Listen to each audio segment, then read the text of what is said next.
मेरा पति मुझसे 15 साल बड़ा था। हम दोनों में बहुत लड़ाई झगड़ा करते थे। एक दिन मेरे पति को पैरालाइज हो गया। अब वो बिस्तर पर पड़ा रहता और रोता रहता और रोते रोते स्टोर रूम की तरफ इशारा करता रहता। मैं स्टोर रूम में जाकर देखती तो वहाँ कोई भी नहीं होता था। अचानक एक दिन मेरे पति का देहांत हो गया। उसे मरे हुए हफ्ता ही नहीं गुजरा था। मुझे उसके इशारे याद आने लगे। एक दिन मैं नौकरानी नहीं आई थी तो मैंने सोचा आज मैं स्टोर रूम की सफाई कर लेती हूँ। मैं वहाँ सफाई करने चली गई और जैसे ही मैंने स्टोर रूम का दरवाज़ा खोला मेरी तो जान ही निकल गई, क्योंकि स्टोर रूम की सफाई करते हुए मुझे वहाँ, कहते हैं भगवान सबके साथ इंसाफ करता है, कुछ लोगों के साथ इंसाफ हो जाता है और उन्हें पता भी नहीं चलता। मैं भी उन्हीं लोगों में से एक थी। मेरा नाम कविता था। मैं बहुत ज़्यादा खूबसूरत तो नहीं थी। मेरे माता पिता ने मेरी शादी एक बहुत बड़े आदमी से कराई थी जो बहुत बड़ी पोस्ट पर था, लेकिन मुझसे 15 साल बड़ा था और उसके सर पर एक भी बाल नहीं थे। हम जब भी साथ बाहर घूमने जाते तो लोग मुझे उसकी बेटी समझते थे। उसने मुझे कहा कि मैं ज़्यादा खाना खाया करूं ताकि मेरा भी वज़न बढ़ जाए और मैं भी उसके जितनी उम्र की लगने लगूं। मैंने मजाक में एक दिन कह दिया कि आप अपना वज़न कम क्यों नहीं करते। उसे गुस्सा आ गया। उसने मेरे गाल पर जोरदार थप्पड़ मारा। अब हमारी शादी को हफ्ता ही नहीं हुआ था कि उसने मुझे इतनी ज़ोर से मारा कि मैं ज़मीन पर गिर गई। उसने कहा, औरत हो औरत बनकर रहो, मेरे सर पर बैठने की ज़रूरत नहीं है। मैं अच्छी तरह से जानता हूँ तुम औरतों को। अगर तुम्हें काबू में ना रखा जाए तो तुम पता नहीं क्या करो। यहाँ इस घर में तुम मेरा ही खाती हो। मैं ही तुम्हारे लिए सब करता हूँ। तुम्हें कोई हक नहीं मेरी मजाक बनाने का। मैंने कहा मैं मजाक नहीं बना रही थी, लेकिन उसने मेरी इतनी सी बात का बहुत बुरा मान लिया और बहुत दिनों तक मुझे ताने देता रहा। वो मेरे लिए ऐसी चीज़ लेकर आता था जिससे मेरा वज़न बढ़ जाए। कभी मेरे लिए पिज्ज़ा लेकर आता, कभी बर्गर। मुझे ये सब खाने की आदत नहीं थी, इसलिए मेरा पेट खराब हो गया। पर उसने तब भी कहा, अगर तुम खाओगी तो यही चीज़ें खाओगी, वरना नहीं खाओगी। उल्टी सीधी चीज़ें खाने से मेरा वज़न तो बढ़ गया, लेकिन मैं बहुत बेढंगी सी लगने लगी थी। सब मुझे कहने लगे, शादी के बाद तुम्हें क्या हो गया? पहले तो अच्छी खासी खूबसूरत हुआ करती थी, इतनी जल्दी वज़न बढ़ा लिया। मेरे ऊपर जो ज्यादती हो रही थी वो किसी को बता भी तो नहीं सकती थी। उस आदमी ने मुझ पर हाथ उठाया, मुझे मेरे माता पिता और दुनिया वालों के सामने रुस्वा किया, मेरे घर वालों को गालियां दी, जरा भी इज्जत नहीं करता। मुझे लगता था कि चलो जो भी हो रहा हो वो मेरा पति है, मेरा खर्चा तो उठाएगा ही, लेकिन अब तो उसने वो भी बंद कर दिया। मुझे कहने लगा, अपना खर्चा खुद उठाओ, मेरे पास तुम्हारे लिए पैसे नहीं हैं। अगर पैसे चाहिए तो अपने लिए नौकरी तलाश कर लो। जीवन में सुकून जैसे कहीं खो सा गया था। रोज कोई ना कोई हंगामा जरूर करता। मैंने स्कूल में नौकरी करनी शुरू कर दी। मेरी हालत इतनी खराब हो गई थी कि कभी कभी तो मैं अपने स्टूडेंट के सामने ही रोने लग जाती। जब मैं उनको अपने पति के बारे में बताती तो वो सुनकर हैरान रह जाती। मेरे पास कोई भी नहीं था जिसे मैं अपना दुख बता सकती। मेरे पति का कहना था, जब तक पत्नी को मारो नहीं वो सीधी नहीं चलती और सर पर चढ़कर बैठ जाती है। इसलिए मैं अपनी पत्नी को बिना वजह ही मार लेता हूँ। अपने दोस्तों और रिश्तेदारों के सामने मेरी बेइज्जती करता रहता। हमारे यहाँ कोई संतान भी नहीं हो रही थी। मैं बहुत परेशान थी, लेकिन किसी को कुछ बता भी नहीं सकती थी। सबसे झूठ बोलना पड़ता था कि सब कुछ ठीक चल रहा है, अच्छी भली जिंदगी गुजर रही थी। ना जाने क्यों मेरे माता पिता ने मेरी शादी इस जैसे आदमी से कर दी। मैं हर तरह से कोशिश करती कि मैं उसे पसंद आ जाऊं, उसकी हर पसंद नापसंद का ख्याल रखती। वो जो भी कहता मैं वही करती, उसकी हर बात मानती। लेकिन मैं उसकी बात मानूं या ना मानूं, उसे मुझ पर गुस्सा आ ही रहता था। कभी कभी तो मुझे लगता था कि वो किसी और को पसंद करता है या कोई और बात है जिसका गुस्सा वो मेरे ऊपर उतारता है, क्योंकि मुझ पर गुस्सा करने के बाद वो अपने दोस्तों के साथ बाहर चला जाता, उनके साथ घूमता फिरता, हंसी मजाक भी करता और बहुत खुश रहता था। उसके दोस्त भी हमारे घर आ जाते थे और जब उनके दोस्त हमारे घर आते तो मेरा सारा दिन खाना पकाने में ही निकल जाता। फिर भी मैं उससे कुछ नहीं कहती, सोचती शायद अब वो खुश हो जाए, लेकिन वो तो किसी हाल में खुश रहने वाला ही नहीं था। मुझे समझ नहीं आ रहा था कि ये सब क्या हो रहा है मेरे साथ। कभी तो लगता कि मुझे किसी की नज़र लग गई है या किसी ने मेरे ऊपर काला जादू करा दिया है, क्योंकि जो कुछ भी मेरे साथ हो रहा था वो सब समझ से परे था। मेरे पति जिस ऑफिस में काम करता था वहाँ खूब रिश्वत लिया करता था। नई से नई गाड़ियाँ, मोबाइल बदलता रहता, अपने लिए अच्छी से अच्छी चीज़ लेकर आता, अपने हर शौक़ पूरे करता, लेकिन उसे मेरे खर्चे का जरा भी ख्याल नहीं था। मैं अपने सारे खर्चे खुद पूरे करती। अब तो हम अपने मोहल्ले में भी मशहूर हो गए थे कि ये लोग बहुत लड़ते हैं। हमारी लड़ाई भी ज़्यादा ही हुआ करती थी, लेकिन एक दिन तो हद ही हो गई जब उसने मुझे बिना वजह ही लड़ना शुरू कर दिया।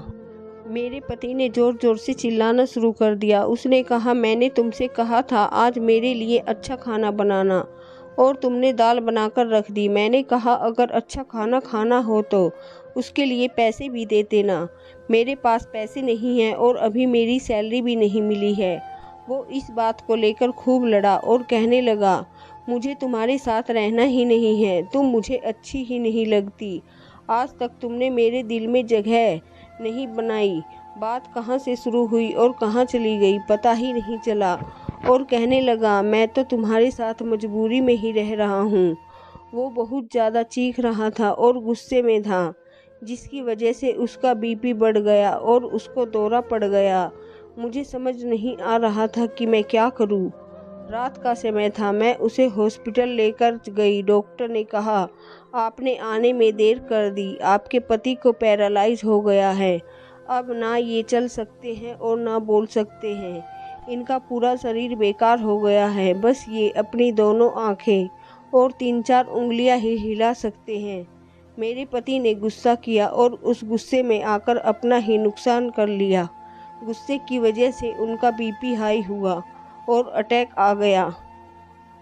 खैर हफ्ते भर हॉस्पिटल में रहे, फिर घर आ गए। अब मैं ही उनका ख्याल रखा करती थी।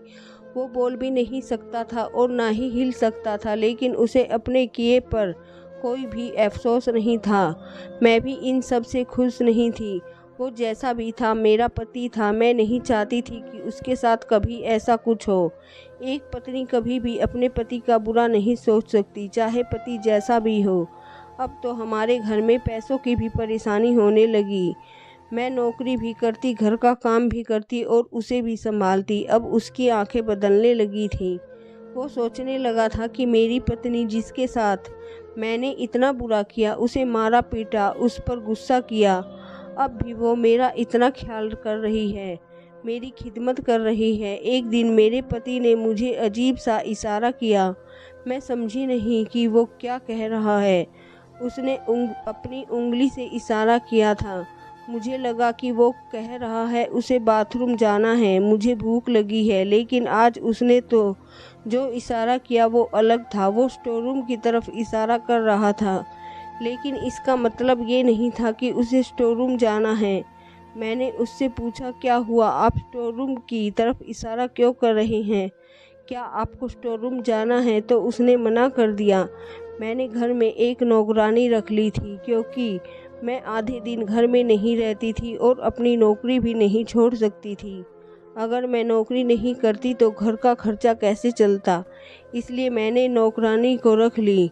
ऑफिस वालों ने भी मेरे पति का हिसाब भी क्लियर कर दिया और अब वो नौकरी पर भी नहीं जा सकता था, इसलिए उनकी तनख्वाह भी आनी बंद हो गई थी। और जो अभी तक की तनख्वाह और फंड है उनको मिलने में थोड़ा टाइम लगेगा। जब मैं उनको फ़ोन करती तो वो कोई और बहाना बना लेते। वो पैसे भी हमें नहीं मिल रहे। और मेरे पति का काम ऐसा था, उसे बहुत लोग जानते थे और उससे डरते थे। उसके दस्तखत के बगैर फाइल पूरी नहीं होती थी, इसलिए उसे लाखों रुपए की रिश्वत भी देते थे। उसके कुछ रिश्तेदार भी थे जो पहले तो पैसों के चक्कर में उसके आसपास रहते थे, लेकिन जैसे ही उनका बुरा समय आया सबने साथ छोड़ दिया। अब उसे एहसास हुआ कि मेरे बुरे समय में मेरी पत्नी ही मेरे साथ है। वो रोज रात को स्टोर रूम की तरफ इशारा करता और रोता रहता। उसे देखकर मुझे भी रोना आ जाता था, क्योंकि मुझसे उसकी ऐसी हालत देखी नहीं जा रही थी।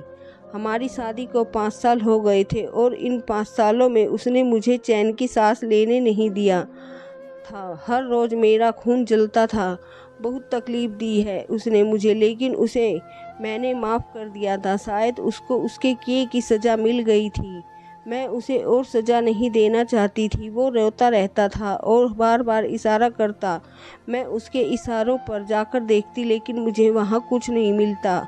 ना ही उसकी कोई चीज़ वहाँ थी और ना ही कोई ऐसी चीज़ थी जो उसे चाहिए हो। अब बार बार इंसान एक ही तरफ इशारा कर रहा है, इसका यही मतलब है कि कोई बात ज़रूर तो है, लेकिन मैं समझ नहीं पा रही थी। एक दिन उसकी कजीन हमारे घर आई और हैरत की बात यह है कि वो उससे तो नहीं मिली, लेकिन मुझसे अजीब गरीब बातें करने लगी। कहने लगी, तुम्हारे पति की तनख्वाह और फंड के पैसे कब मिलेंगे? मैंने कहा, पता नहीं, मैं तो रोज़ फ़ोन करती हूँ, वो लोग कुछ ना कुछ बहाना बना देते हैं। कहने लगी, बहुत सारे पैसे होंगे ना, तुम इतने पैसों का क्या करोगी? मैंने कहा, अपने पति का इलाज करवाऊंगी, हो सकता है दूसरे शहर में उनका इलाज हो जाए। तो मुझसे पूछने लगी कि कहीं तुम्हारे पति ने दूसरी शादी तो नहीं कर रखी थी। मैंने कहा, मुझे नहीं पता, लेकिन वो मुझे अपने पैसे नहीं देते थे। बोली, तब तो ज़रूर इसने दूसरी शादी कर ली होगी। मैंने कहा, अगर ऐसा होता तो वो औरत अभी तक यहाँ आ गई होती, लेकिन मेरे पति ने मुझे ऐसा कुछ नहीं बताया और ना ही उसने मुझसे छुपाकर दूसरी शादी की है। उसने कहा, तुम झूठ बोल रही हो, इसकी सारी दौलत तुम्हारे पास ही है। ये कई लोगों से लाखों रुपए की रिश्वत लेता था, तुम्हारे ऊपर ही उड़ाता होगा, तुम्हारे नखरे देखता होगा। मुझे भी गुस्सा आ गया। मैंने कहा, देखो, मैं खुद नौकरी करती हूँ, सर्दी हो या गर्मी हो या मेरी तबीयत खराब हो, मैं ज़रूर अपनी नौकरी पर जाती थी। महीने में 30 दिन अपना सर खपाने के बाद मुझे 30,000 रुपये मिलते हैं और वो भी घर के खर्चे में ख़त्म हो जाते। तुम्हें उसके पैसे चाहिए तो खुद तलाश कर लो। उसके पैसे भी, उसकी दूसरी पत्नी भी अगर मिल जाए तो मुझे भी बता देना। उसने कहा, तुम बहुत बदतमीज हो और तुम्हारा पति भी ऐसा ही था, इसलिए आज इस हाल में पड़ा है। तुम देखना कहीं तुम भी इसी हाल में ना पहुंच जाओ। आज वो लोगों का मोहताज है, कल तुम्हें भी मोहताज ना बन जाना पड़े। अगर ऐसा हुआ तो तुम्हें दोनों का ख्याल कौन रखेगा? तुम तो तड़प तड़प कर भगवान को प्यारे हो जाओगे। मैं उसकी बातें सुनकर हैरान रह गई और सोचने लगी, कैसी दुनिया है ये, लोग किसी की भी हाल में आपको नहीं छोड़ते। मैंने उससे अब भी तमीज़ के साथ कहा कि तुम यहाँ से जा सकती हो, फिर वो चली गई। मैंने सब बात अपने पति को बताई। वो सुन भी रहा था, समझ भी रहा था और रो रहा था। वो मुझसे शायद बातें करना चाहता था, लेकिन अब वो बोल नहीं सकता था। अगले दिन मैंने डॉक्टर से चेकअप करवाया तो डॉक्टर ने भी यही कहा कि इनके ठीक होने की उम्मीद बहुत कम है। अभी तो ये ऐसे ही रहेंगे, आगे भगवान की मर्जी है। लेकिन अगर आप चाहें तो किसी और डॉक्टर को दिखा सकती हैं या किसी और शहर ले जा सकती हैं। डॉक्टर हर माह आकर चेक करते थे, लेकिन कोई अच्छी खबर नहीं मिल रही थी।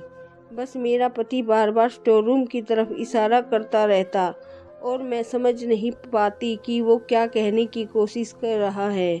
वो यूं ही रोता रहता। डॉक्टर कहते, अगर ये रोते रहेंगे तो इनकी आंखें खराब हो जाएगी और दवाई भी असर नहीं करेगी। मैं उन्हें समझाती और कहती कि आप रोया ना करें, सब्र करें। एक दिन जब सवेरे मैं उनको जगाने गई तो मैंने देखा कि वो जाग नहीं रहे थे। तब मुझे एहसास हुआ कि वो इस दुनिया में नहीं रहे। मेरे पैरों तले ज़मीन निकल गई। मैंने डॉक्टर को बुलाया। उन्होंने कहा, इनका देहांत हो चुका है और इनके लिए यही अच्छा हुआ, क्योंकि ये जीने की उम्मीद छोड़ चुके थे और बहुत तकलीफ़ में थे। अच्छा हुआ इन्हें भगवान ने बुला लिया। मुझे ये सुनकर बहुत ही सदमा लगा और मैं रोने लगी। वो जैसे भी थे, आखिर मेरे पति थे। उन्होंने मेरे साथ कुछ भी किया हो, लेकिन उन्हें भी जीने का हक था।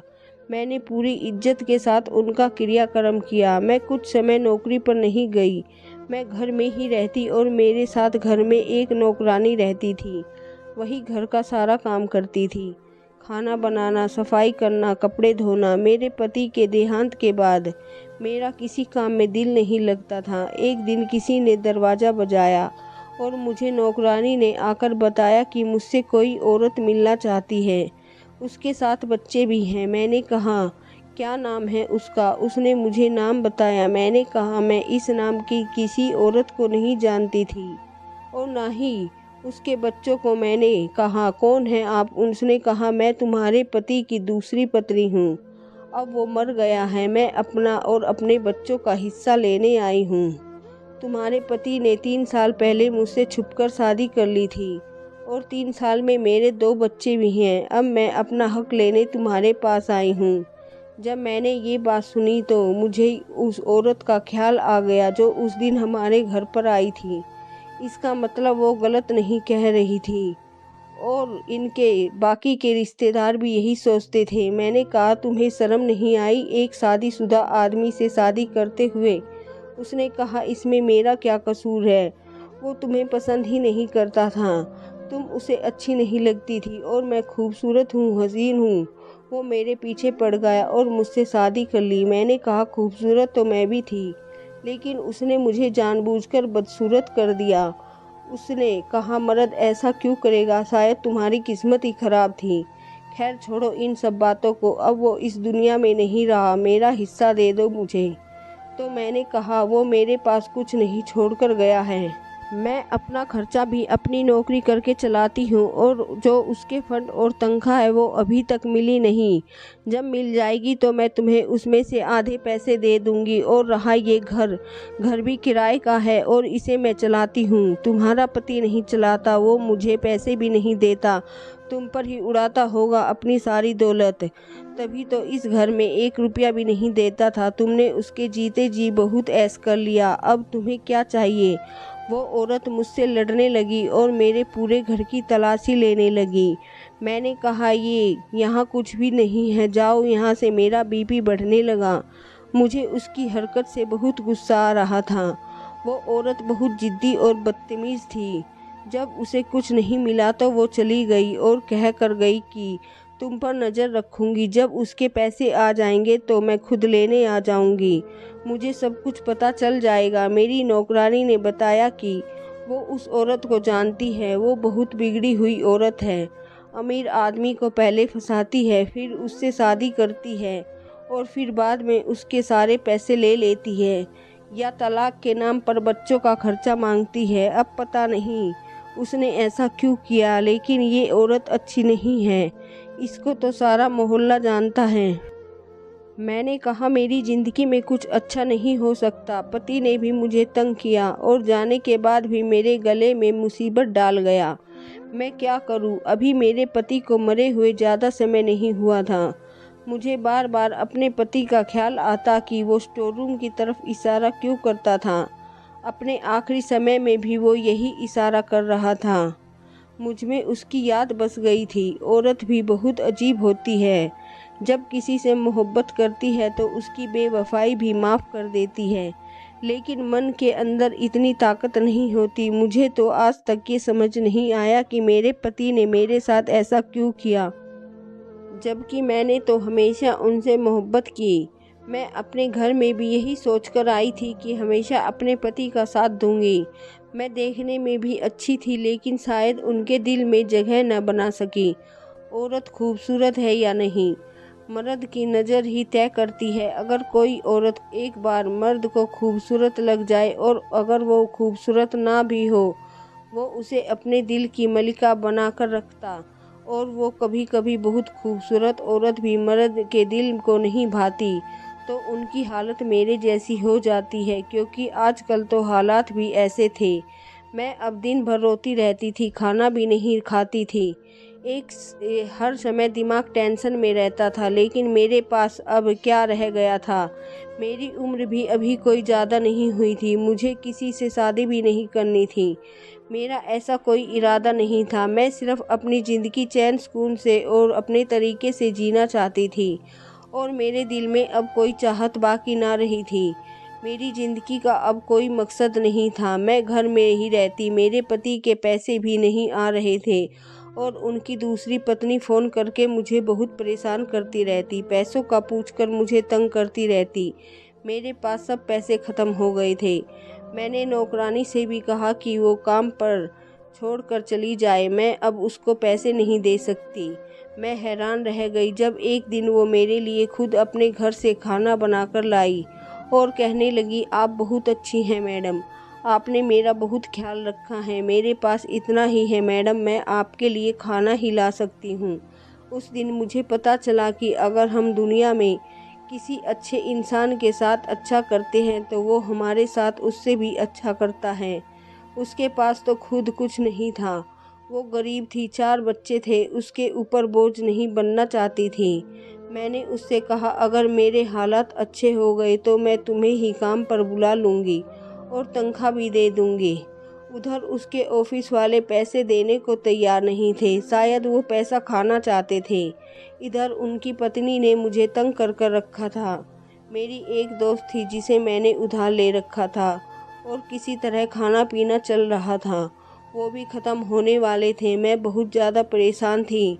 नौकरानी को भी मैंने हटा दिया था, घर भी कुछ बहुत ज़्यादा गंदा हो रहा था, पैसे भी करने को कुछ नहीं था।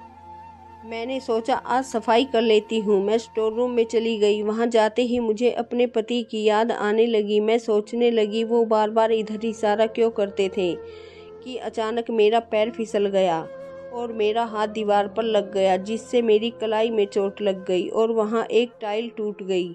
जब मैंने उस तरफ देखा तो मेरे पैरों तले ज़मीन निकल गई। मुझे यकीन नहीं हुआ कि मेरी आंखें क्या देख रही है। इस दीवार के पीछे एक कमरा बना हुआ था और उसमें एक तिजोरी बनी हुई थी। जब मैं अंदर गई तो मेरे पैरों तले ज़मीन ही निकल गई। उसके अंदर ढेर सारी दौलत, सोना चांदी और ना जाने क्या कुछ था। मैं समझ गई कि वो इसी तरफ इशारा किया करता था, लेकिन बता नहीं सकता था। जैसे ही मेरे पति ने बारे में मशहूर था कि वो बहुत ज़्यादा रिश्वत लिया करता था, शायद ये सब उन्हीं की रिश्वत के पैसों से बना हुआ था। मैंने सब सामान वहाँ से निकाल लिया और उस जगह को बंद कर दिया और पहले की तरह कर दिया ताकि कोई पहचान ना सके। अगले दिन मैंने नौकरानी को बुलाया और उससे कहा कि घर का सारा सामान पैक कर दो, मैं यहाँ से जा रही हूँ, वैसे भी ये घर किराए का है। मैं सोच रही थी कि दौलत में से कुछ हिस्सा अपने पति की दूसरी पत्नी को दे दूं, लेकिन नौकरानी ने बताया कि वो दोनों बच्चे उसके नहीं थे।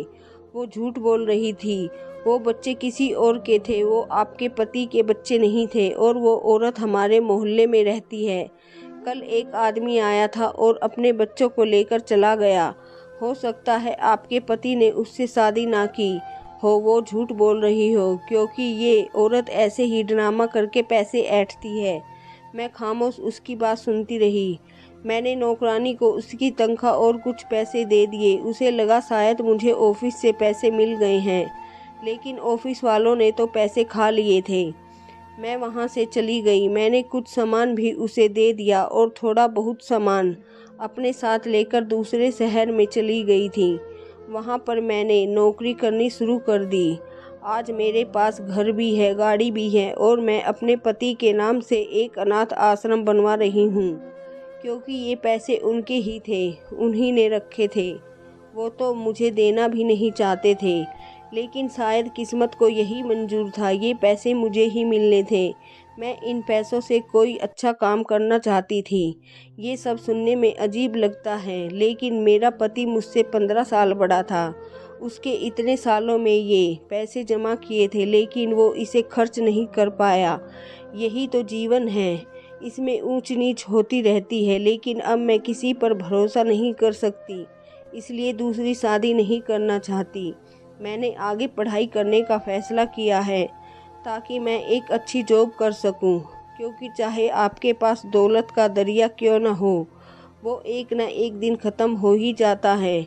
मैं अपने पति को खुशी से याद करती हूँ और उनकी आत्मा के लिए भगवान से प्रार्थना करती हूँ, क्योंकि वो जैसा भी था मेरा पति था। दोस्तों, उम्मीद करती हूँ आपको हमारी कहानी पसंद आई होगी। कहानी पसंद आई हो तो वीडियो को लाइक करें। चैनल पर नए हैं तो चैनल को सब्सक्राइब कीजिए।